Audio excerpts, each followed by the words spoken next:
To bring in one of the witnesses there. Meghan Kavalus is with us this morning. Also with us is recording artist Kaya Jones from Las Vegas. And Meghan, thank you very much for coming in today. Pleasure. Yeah, we appreciate you being here because you're going to give us a first-hand account. You were staying at the Mandalay Bay Hotel. That's the same hotel where Paddock was perched on that 32nd floor when he fired the shots. Tell us about it. Describe the moment when he opened fire. Well, so I wasn't staying at the hotel that night. I was actually staying in the Hard Rock. I was there for a 3-day business intensive training program. And that night we had a private meeting in the foundation room, which was at the penthouse level, 43rd floor of the Mandalay Bay Hotel. Our meeting ended at 10 o'clock. About 50 of us scattered. 10 of them went downstairs to the casino floor. And I was up top, and a few of us decided to go out on the balcony at around 10:07. So there was a balcony there at the Mandalay Bay Hotel. The one and only balcony up top in the middle. Okay. I stepped outside, and one of the girls I was with, Forbes, her name was Forbes, she gave me her phone and started taking some pictures. But within about 30 seconds of getting out on that balcony, I heard a first round of fires. And I knew instantly something was wrong, and then I heard it again about 30 seconds later. And was the balcony above the 32nd floor or below the 32nd floor? We were all the way at the top. Okay, fine. So he was below you? Yes. And then on the third round of fires, we heard people started screaming, and at that point, I hadn't even looked over the balcony yet. People started screaming, and I looked over, and I knew instantaneously, I knew that fire was coming from up top, and that's when I pulled my phone out and started recording. And you can hear in my video, fires happening in the very beginning. You'd hear 10-second rounds, and then nothing for 20 seconds, 30 seconds. Then you hear 15 seconds.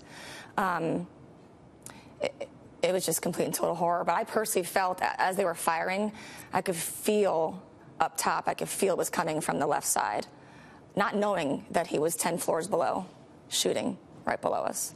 Kaya, you were on the stage. You were with the band Big and Rich before the shooting started, and you took a video of the crowd singing God Bless America. We have that video. Let's watch it, and we want to get your take on things. Come on, Vegas, say, God bless America, my home sweet home.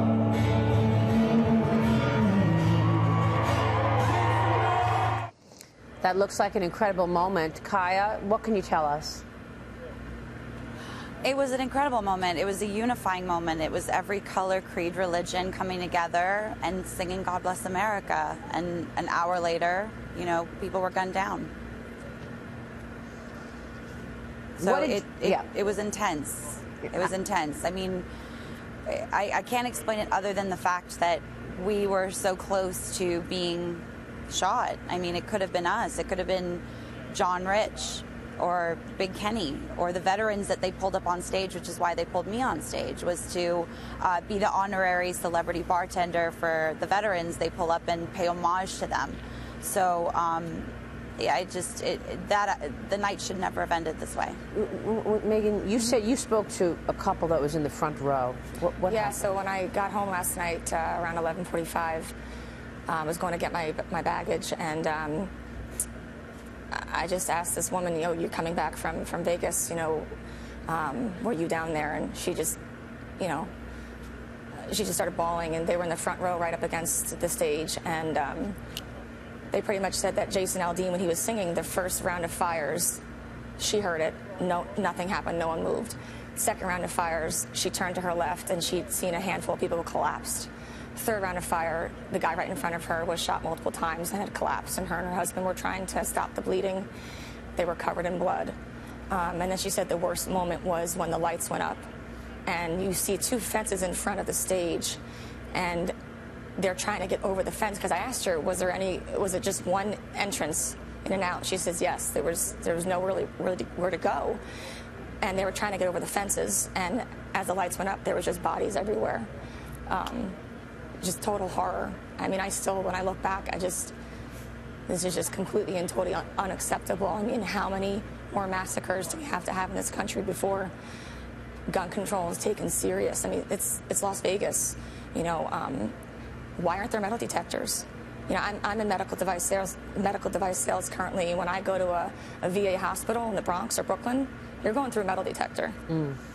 Why wouldn't you in Las Vegas? I think you probably will see metal detectors now. What do you think, Michael? Well, I want to ask you, Meghan, there's been a question as to how long the shooting actually took place. Do you have any specific recollection of that? From my personal experience, when I got out on that balcony, it seemed like it was already going on. Right. And then when we came back into the room, within about 10 minutes of coming back in the room, the SWAT team stormed in on the foundation room, and to my knowledge, it seemed like it was a good half hour of shooting. Kaya, when you were there, what was the first moment that you knew something was happening from the stage? What did you see first? Well, we were tapped. I was tapped on my shoulder and told there's an active shooter. And immediately we then had to bunker down in the bar that we were in, which was 5 minutes away from venue. We were literally 15 minutes from the shooter. We left stage, went to the next venue 5 minutes away, and immediately found out that our friends that were still at venue were bunkering down, or hiding. There were bodies on the stage, around them. A really good friend of mine, and John Rich, DJ Silver, he actually was performing and then had to bunker down and hide. His wife was with their baby on the 32nd floor beside the shooter, their hotel room. Kaya, you know, you're still in Las Vegas. Why are you still in Las Vegas? Yeah. Tell us what the feeling is in Las Vegas today, and how come you're still there? Well, you know what?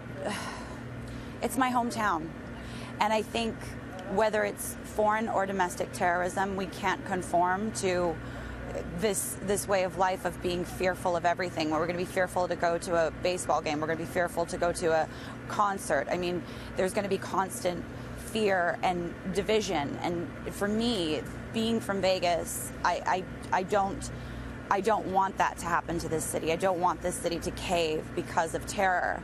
You know, to me, less guns don't equal less terrorists. I'm sorry, it just doesn't equate. John Rich was the only one carrying a gun with 70 people in a bar bunkered down with 7 rounds. If there really was more than one shooter, we had no chance. Luckily, he handed his gun to literally a police officer who was, he's not sure if he was a police officer or FBI agent. Yesterday I was reporting that he was an FBI agent, but I'm not certain. You'd have to ask John Rich, but he was an officer, and he handed his weapon to him. And he is who protected our door at the bar that we were bunkered down in for 3 hours of complete fear. We did not know. We were told there were 3 shooters initially, so we didn't know. Yeah. Thank you very much, both of you, for sharing your stories. We appreciate it.